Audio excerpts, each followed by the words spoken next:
Bonjour, bonsoir, chers internautes, selon dépend de l'endroit ou de l'heure à laquelle vous nous suivez. Je vous dis merci et bienvenue à notre nouveau magazine Découverte. Découverte est un magazine 100% culturel et a pour but de promouvoir la culture africaine. Je suis Cyriac Tembo, votre humble présentateur, et je reçois aujourd'hui l'artiste Mila avec qui nous allons parler de son parcours, nous allons parler de son talent. Découverte, c'est maintenant et désormais chez vous. Découverte pour vous faire découvrir les talents cachés d'Afrique. Découverte pour promouvoir la culture africaine. Découverte, c'est maintenant et désormais chez vous. Bonjour l'artiste Mila. Bonjour, merci. Pouvez-vous vous présenter à l'endroit des internautes qui nous suivent, qui vous êtes? Bonjour, je suis Mila Menaya. Je suis artiste pluridisciplinaire. Et bien, voilà, c'est ce que je peux dire concernant cette présentation-là. Alors, l'artiste Milan, essayez de nous dire un peu, depuis quand avez-vous commencé cet art ou depuis quand vous vous êtes lancé dans cet art-là?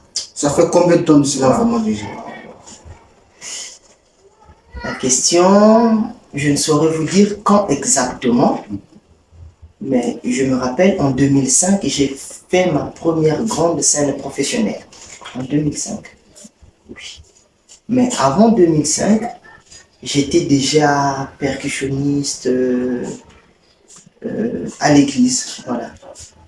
Alors, l'artiste Milia, vous avez un groupe dont vous figurez ou vous avez votre propre groupe à vous? J'ai mon propre groupe. J'ai aussi des groupes où je figure. En un mot, qu'est-ce que les internautes peuvent retenir sur ça?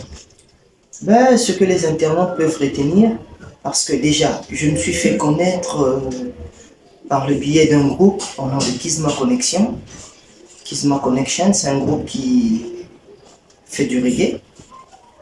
Donc, j'étais dans ce groupe, je ne dirais pas que j'étais, mais je suis de ce groupe-là. Et la majorité des gens m'ont plus connu là, dans le monde artistique. Mais après, je suis dans la compagnie Ntwenya Sony, qui est une compagnie qui fait de la musique traditionnelle. La base, elle est traditionnelle, mais nous modernisons, donc ça devient du tradi moderne. À part Ntwenya Sony, j'ai mon propre groupe au nom de Telama. Donc, votre propre groupe à vous, c'est le groupe Telama. Telama. Alors, dites-nous, qu'est-ce qui vous a motivé à faire ce temps-là? Bon, primo, parlons de la motivation artistique. En vrai, je suis motivé par l'art. C'est ce que je peux dire. Parce que, même si vous m'attachez des ficelles tout de suite, là, vous me dites, c'est quoi ta vraie motivation pour jouer, pour que tu joues et tout, pour que tu danses ou que tu chantes, que tu fasses ceci. Je ne saurais vous le dire. C'est un peu comme l'amour, on ne sait pas pourquoi on aime. Ah, là, vraiment, je suis devant un artiste. Alors, une petite question. Donc, je pense que nous allons entrer un peu dans la vie privée. L'artiste Mila est-il marié? Ouf. Pas d'alliance. Là, vraiment, moi-même, j'ai déjà la réponse. Alors, rien à dire sur ça, cher internaute. Voilà. Parlez-nous un peu de votre parcours, en bref un peu. Parlez-nous de votre parcours, d'où vous avez commencé et puis d'où vous en êtes aujourd'hui. D'accord. Déjà, lorsqu'on vient parler de mon parcours artistique, je sors d'une famille d'artistes. Mon défunt oncle, et c'est la personne qui a eu le premier studio d'enregistrement au Congo. Ah bon? Ah. Pio. Je ne sais pas si vous connaissez. Si. Voilà. Et ma mère a travaillé dans l'entreprise familiale. Ah. tant que technicien du studio, en tant que... Voilà.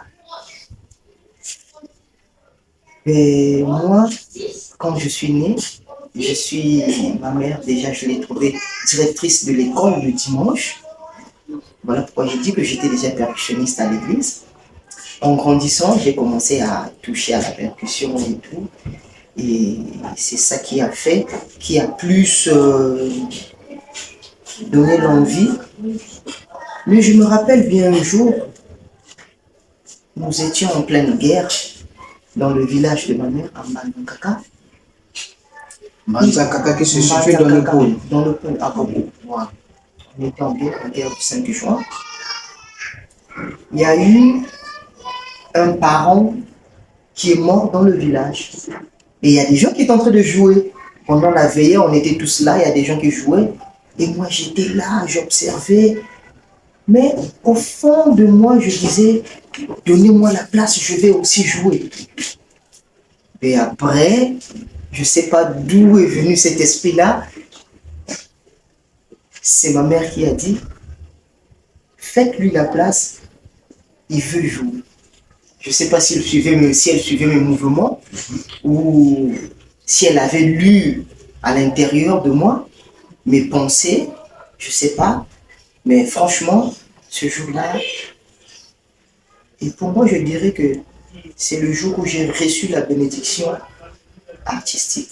Parce que c'est ma mère qui a demandé qu'on me fasse la place afin que je joue à cette veillée-là. C'est vrai que c'était une veillée mortuaire, mais ça m'avait beaucoup touché. Et je n'oublie jamais ce jour-là. Et j'ai joué, tout le monde était content. Donc, c'est là que je commence.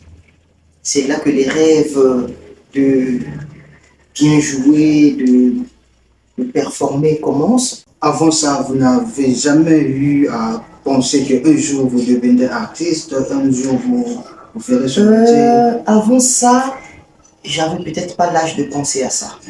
D'accord? C'est vrai que je jouais déjà à l'école de dimanche.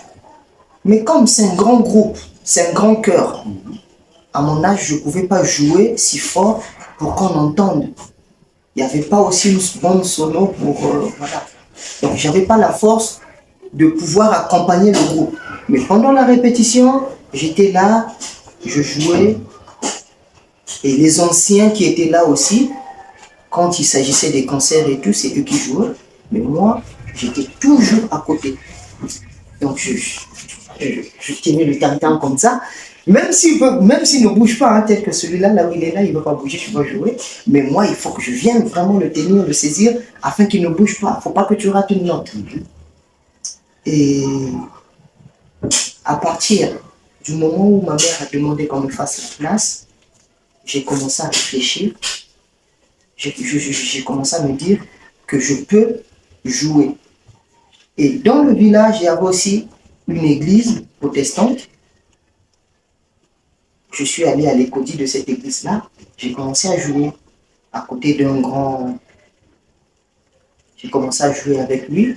Et au sortir de la guerre, je me suis inscrit à l'Encred.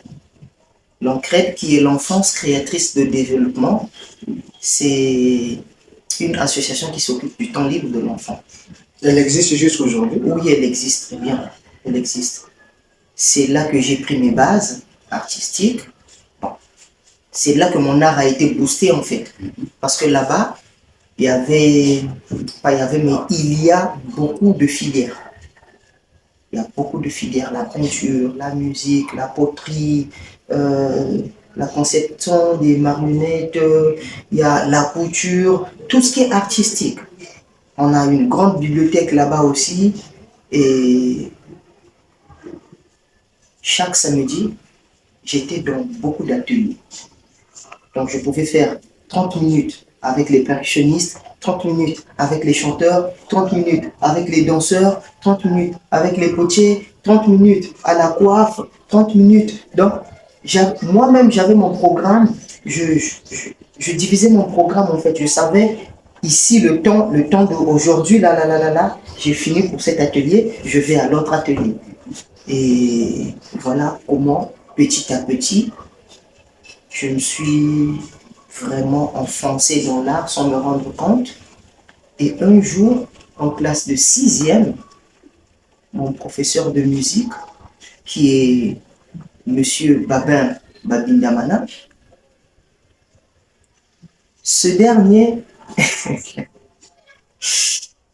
il nous a désignés en classe, il a désigné 5 personnes. Il a dit, Kekolo Rudi, tu seras musicien. Mila Boya, toi tu es un artiste. Il a désigné 5 personnes. Curieusement, ces 5 personnes sont des artistes aussi. Moi, j'avais refusé ce jour-là. J'ai dit non, monsieur, non, non, non, je ne peux pas être artiste. Non, non, non, non, non. Mais aujourd'hui, je suis artiste. Monsieur Robert, chapeau. Voilà un peu comment j'ai fait pour entrer dans le monde de l'art. Alors, par là, j'aimerais saluer en passant aussi l'artiste Borja Mekele, avec qui nous aurons à avoir une émission aussi prochainement, je crois bien. Et puis, je salue aussi Garel Kinemo, sans oublier DJ Love depuis Pointe-Noire. Alors, l'artiste Mila, nous allons prendre une courte pause, donc une pause dont vous allez nous livrer un petit spectacle. Les internautes qui nous suivent puissent découvrir un peu ce que vous savez faire. Alors, à vous la place. Vous avez votre instrument devant vous, alors faites ce que vous savez faire. Waouh! Livrer un petit spectacle. Voilà. Fallait me prévenir. Ah, ce sont des surprises. On est à l'émission découverte, donc parfois on découvre tout à l'imprévu. Okay. On va découvrir. Découverte pour vous faire découvrir les talents cachés d'Afrique. Découverte, c'est maintenant et désormais chez vous.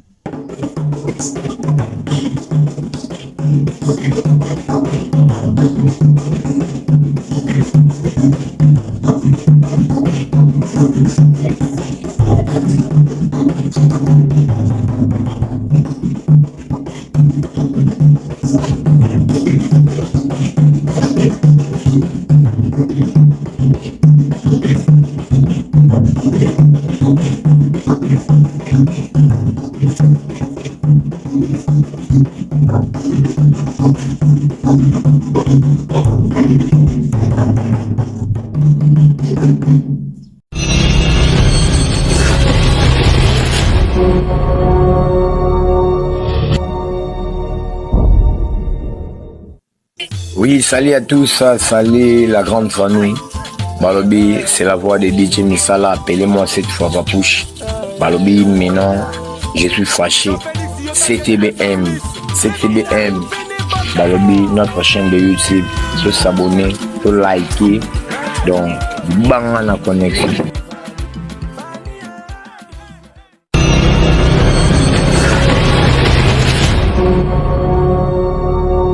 Poursuivons notre magazine découverte d'aujourd'hui. L'artiste Mila, dites-nous, vous avez déjà eu à livrer des spectacles dans des festivals Oui, bien sûr. Déjà, quand je parle de ma première scène professionnelle en 2005, c'était un concours. Et pour la petite histoire, ce concours-là, c'était le concours, en fait, c'était le FESPAM des enfants. Voilà. Le Festival panafricain de musique. Okay. Le FESPAM des enfants. C'était pour les enfants. C'est une dame, Madame Régla, c'est elle qui avait organisé. Et mon groupe, le groupe que l'on crée, était parmi les concours. Le groupe qui a pris la première place était le rival de mon groupe. Wow. Parce que nous étions en deuxième. Dieu faisant les choses, aujourd'hui je suis responsable de ce groupe-là. Wow. Donc, en 2005, c'est la compagnie Kenya Sony qui a pris la première place au FESPAM des enfants. Et En 2000, moi, en 2005, j'étais dans le groupe de chant et percussion de l'Encred. On s'est affrontés, ils nous ont pris la vedette. En 2012,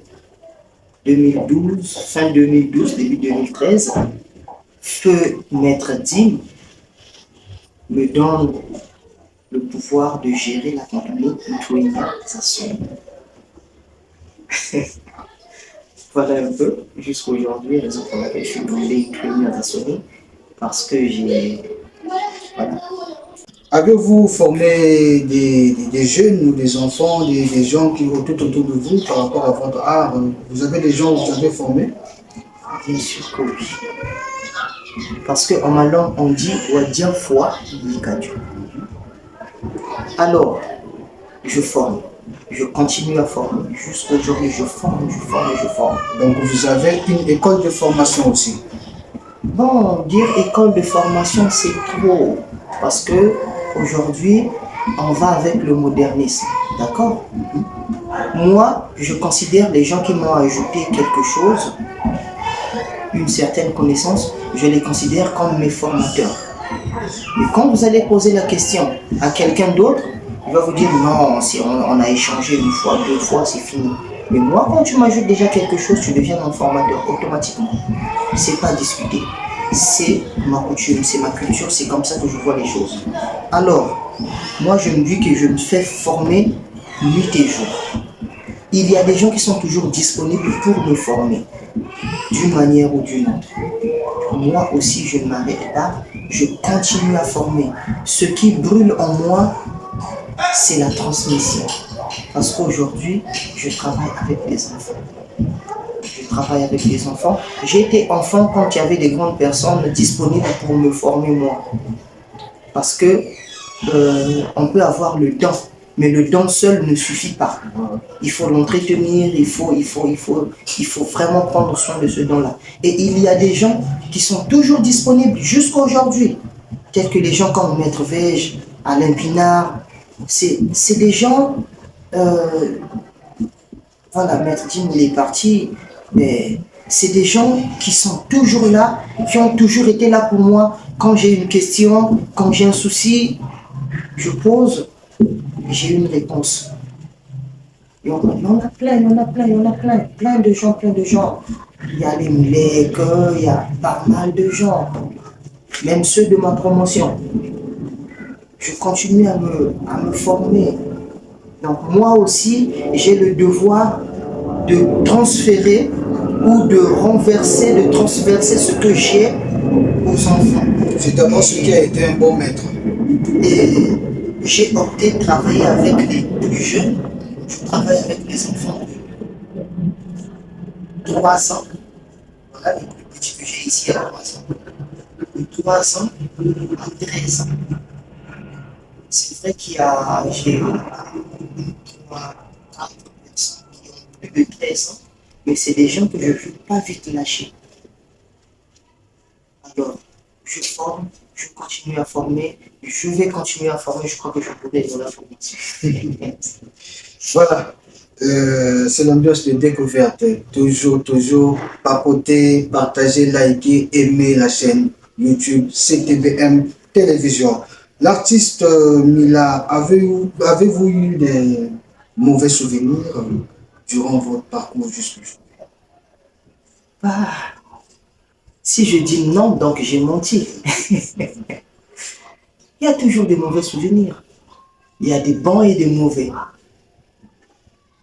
Mais là, je vais saluer 2 personnes.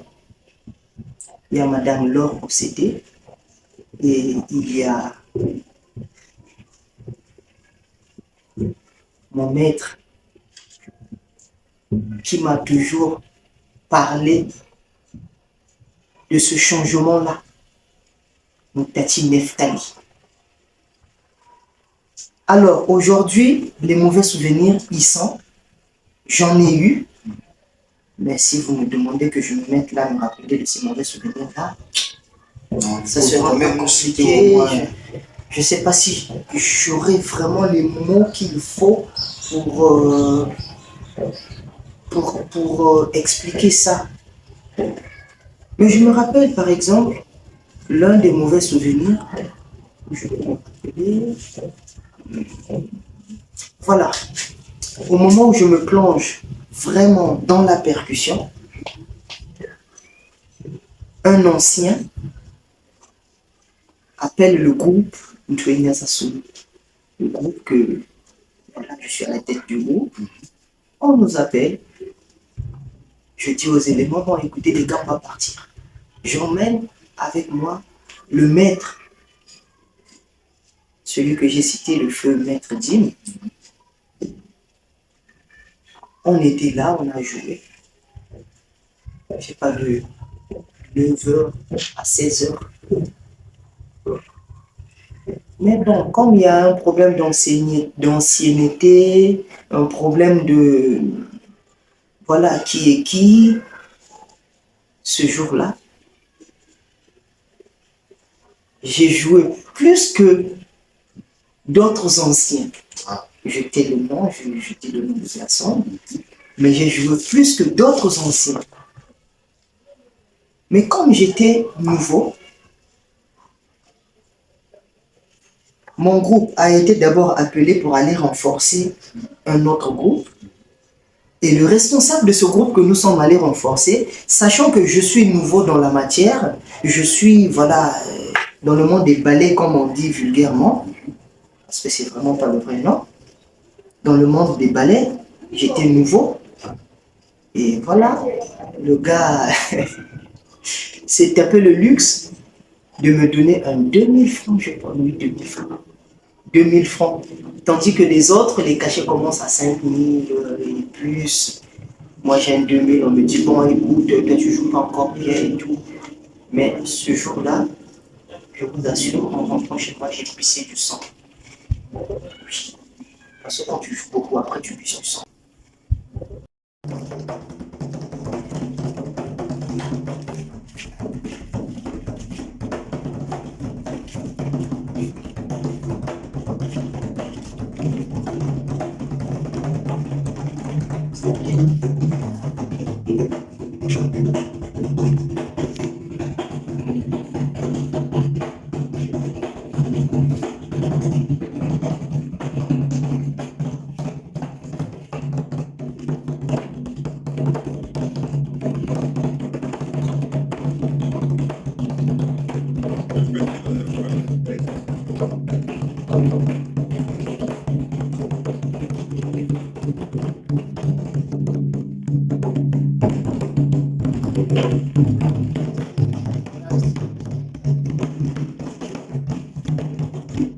Tous les militaires en position. Chargez. Tirez.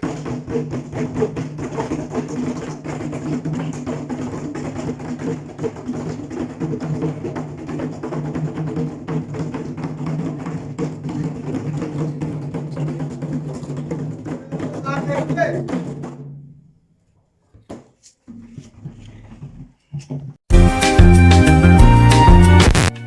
Suivez la nouvelle chaîne YouTube CTBM TV désormais chez vous. Abonnez-vous, partagez et surtout likez. CTBM Télévision, la nouvelle chaîne culturelle et des valeurs spirituelles.